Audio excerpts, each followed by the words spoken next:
Radio.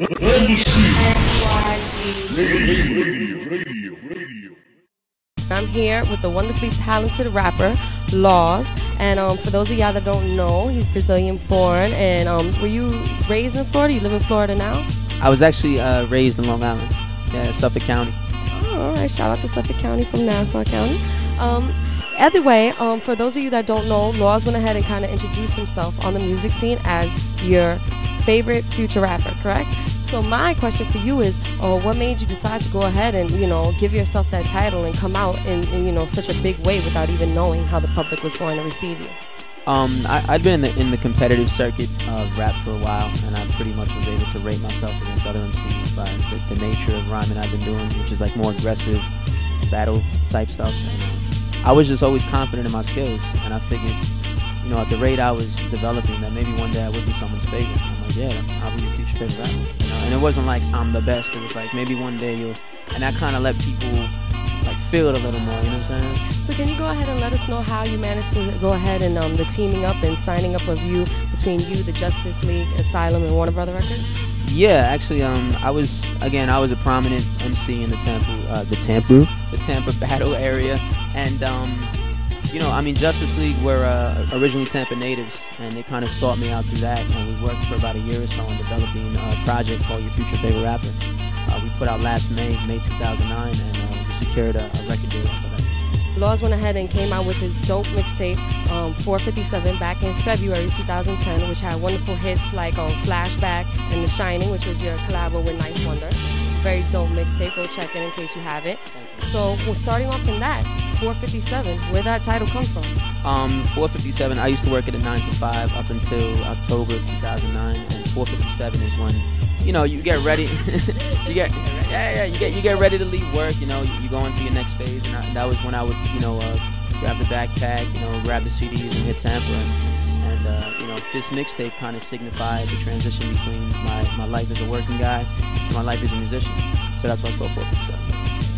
And also on the mixtape, there's a single called Hold You Down. And I noticed that you went ahead and created a remix with EmbassyNYC radio vet, Emilio Rojas. You guys teamed up to go ahead and produce that single. So can you go ahead and tell me how you two teamed up for that? Yeah, Emilio's dope.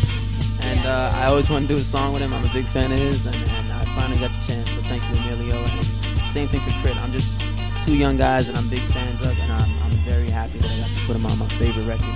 Fast forwarding to 2010, and you went ahead and you just released the mixtape 501 Overtime. So, considering that 457 is the time that you get ready to leave, I'm assuming 501 is for that extra work, that OT that you put in, right? This mixtape signified a very special time in my life and a big change, so we kind of went back and revamped it and added a few more tracks to it. So who did you work with on this mixtape in terms of production? Ninth Wonder, DJ Khalil, Illmind, Phases, Definitely, my in-house team, LA Fashion and Fed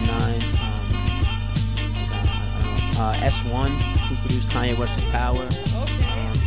I mean, the whole producers have shown me a lot of love, so thank you guys. What do you enjoy the most about music?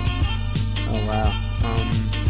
I think originally music started as an escape, something to get away from, the mundane life, but it just, I don't know, it's indescribable. I mean, music, I don't know how people could live without it. Like, I don't understand that. Are you more of like a pen and paper guy, a BlackBerry guy, a iTouch guy? Like, what's more your means of setting it down when you're writing something up? Because I know some people stick by the pen and paper. If it's an oldie but goodie, if it ain't broke, don't fix it. Other people like, Drake, go ahead and it's all BlackBerry'd out. Like, what's your method? I ditched the pen and paper. The only reason being is my handwriting sucks, and I like to turn the lights off in the booth. And the BlackBerry to me, or any phone, is like a little illuminated notepad, and it's so easy to edit, and I can read it perfectly. So as soon as I got my phone, I changed about, Tell us what's your measure of success. Oh wow, my measure of success is being able to make enough where you don't have to worry about it. You know what I'm saying? Where you can just appreciate life, not have money there always on your back. Because life is great, but responsibility gets in the way of life. So focus on the everyday cool things. I think that's success. That's what it is, man. EmbassyNYC Radio, we got the one and only Mr. Laws, man. We appreciate you for sliding it through. And definitely I wanted to ask you, what makes your style so unique? I kind of hold myself to a different standard as far as, you know, wordplay and lyrics. I don't consider, like, I respect my peers, but I don't consider them as much influences as I do the guys I listen to growing up, like Nas and Jay. And I really hold myself to the blueprint of those guys, like vintage pun, vintage M. Like, I still have that in my mind when I write. Like, I want to be a fierce lyricist and write a great song too. And I think not a lot of people do that anymore. So, how did you work this out with Justice League? Yeah, I mean, it was just from being a battler in Tampa, you know what I mean, and just taking off heads anywhere I could, and I started getting a reputation, and you know, we met from there. From there, how was it working with them? It's dope, man. They're some of my closest friends right now. It's gone beyond a business relationship. You know what I'm saying? I just love working with them. What was part of your mixtape, and in terms of production and artists you was working with? Which one was it? 457, correct? Okay. Yeah. As far as the artists I worked with, I had J Rock on there from California. I had Mason Kane, who was part of my crew, Fan 4. I had Calvin Harris. I remixed the Calvin Harris track. I know some people. Of course, I had Emilio and Crit on the 501. Who else was on 457? I know they're gonna kick my ass. Funk Ghost on Vintage Futuristic. I had a whole bunch of people. All the people that I enjoy listening to, I tried to reach out to them. I know you're a signed artist, correct? You're part of Asylum, correct? So what would be the official single for you? I mean, as of current, you know, I don't have anything right now because we're still working on the album. But if I had to say the one record that's turned into like a flagship record, it would be Hold You Down. That's the one that's kind of garnered the most attention. That's the one that, you know, got me to tour, got me on Sirius Radio, and we got approached by ESPN to do Hold You Down. I mean, to do the ESPYs. They requested we perform Hold You Down and So Nice, and then we arranged to have, you know, the FAMU March 100 and some of the step teams come out and do a routine for us, and we rehearsed for a couple of days. Those guys showed me a lot of love, you know what I'm saying, and it came together. It was a beautiful show. I love it. It was my favorite set I've ever done. It was really dope. I definitely gotta say, guys, man, if you haven't heard of Laws, pay attention, because this guy is so authentic, and that creative process that I've never seen in my life, he brought it to the table. And listen, I congratulate you on that situation, definitely. Okay, so at this time of the show, you know, we definitely asked the artists, you know, this is the first time you're coming on EmbassyNYC Radio, and we would like to see if we could get at least a 16 ball from you, see what you're all about. You know, Prove Your Point is basically a process for new artists that he brings to the table, and I know you got a lot of heat, brother, because I have heard your material. So wanted to see if it's possible you could do a blessing for us tonight and bless our show. Is that cool? I'd be honored to. All right, let's make it happen. Let's do this.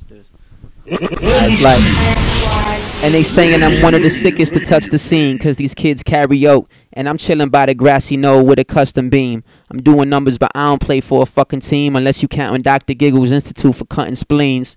My fan base ain't plucky teens. Who gives a shit if they are? They money's green. These kids are Tysons. Now look at Ali. Volume 1, I'm spitting, man, and pack looking like me. We all know they armor really hot, and now they crabby cause someone finally filled the spot and tipped over the melting pot. Don't go thinking just cause you seasoned on the stage that it isn't required to rhyme with reason on the page. If you rap and I disagree with what you say, then you gonna get whacked. Even if you made, I'll be worth more. Even if you saved a picture of a teen queen Latifah in braids, kick-stepping with KRS, man. Even if you paid God, you gonna be the one soul that Jesus couldn't save. You a sucker, you a fake, you a heathen, you a lame. I'ma make a beat sampling you screaming in the flames and get paid off it. Cop smoking and spark spliffs and leave more roaches than Joe's apartment.